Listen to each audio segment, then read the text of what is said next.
Jumbo. So I ended up with was it air? No.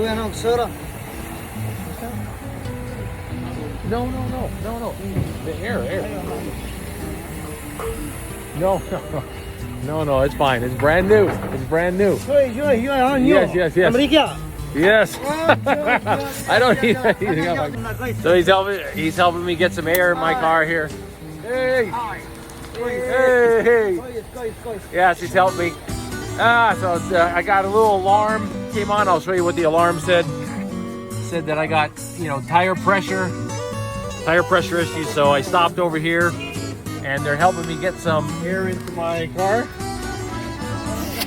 And so that's working out pretty good. But yeah, this stuff happens, And I just got to stop at this shop here. Thank you. I appreciate the help very much.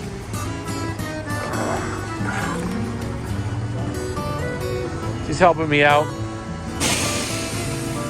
You're going to find these kind of little shops like this all the time. You're going to find these little shops everywhere. Okay? And they'll help you out. I use an English translator on the cell phone to kind of help get all the information across. And yes. Yeah.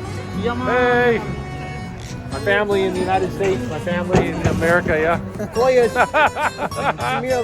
Very helpful and just totally helped out with everything, so really good, yeah. That's right.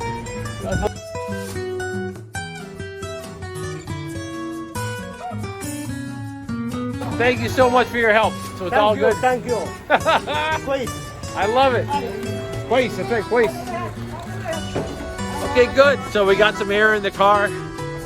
And yeah, that's what, you just find a place to stop like this here. Let me jump in the car here real quick. Okay.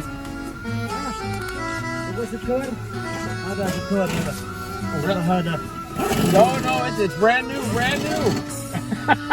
They want me to put some extra rubber in the car. They want me to put some extra sealant, air sealant. All right, thank you. Have a good day. I want to make sure I don't hit these people that are walking around. There's a lot of people. Basically, the traffic situation is you don't really have. Thank you. You don't really have a situation where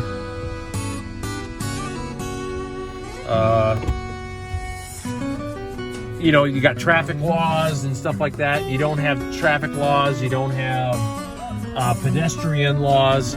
It's just a free-for-all. You've got roads. There's no lights.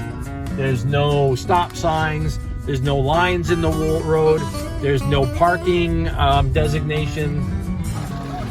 Okay, so that takes care of that. I had the car situation, not uncommon. And you don't really need to find like a designated place to get your car fixed. You just need to find a place that's fixing cars. And you see a bunch of tires and you see people working on cars. You just pull up. I use my Google Translate and I basically just tell them what I need. And there wasn't even really a price. I just gave them 50 SAR. You don't get any kind of receipt. They don't really understand any of that type of giving receipt. You will get receipts if you go get gas, because a lot of businesses require receipts, of course, right? And a lot of travelers require receipts for gas. But you go get a little bit of auto maintenance like that, you just get it done, you give them some money, they're happy, and that's the way it goes. But right now, I'm in the electrical area, okay? So this is the electrical souk of downtown Riyadh. This is where you go. The way they do it is you don't really have like a Home Depot or a Lowe's, okay? Instead, you are basically going to a different area called a souk, and it specializes in what is sold there. So you'll find electrical equipment, networking equipment, cabling, all that kind of stuff. There's a computer souk. There's souks that are for specific types of food. Like there's a honey area, and I'm trying to get to that area that has all exotic honeys, so I can do another video from there, because I've driven through it. It looks really cool. So I'm trying to get to some of these different places, and as you can see, even though nobody speaks English in this area, They're very welcoming and inviting. They come up to you, they walk right up to you, and they're just like, you know, they want to know what's going on and what you're doing. And, you know, it's a novelty that you're kind of wandering through their area, but there you will find Westerners that are in, especially an area like this, that are buying equipment for their businesses. You'll find military personnel that come down here to pick up equipment, things like that. So yeah, that's pretty much, I wanted to kind of show you a little scene from downtown Riyadh. This is not an area that has like skyscrapers and stuff. This is an industrial area, working area. People come down, shops open around 3, 4, sometimes even later, 5 o'clock in the afternoon. They're not open in the morning. So in the morning you just rest, and then you come out around 5 to 6 o'clock at night and everything opens up. Okay, so that's about it. So we'll talk more.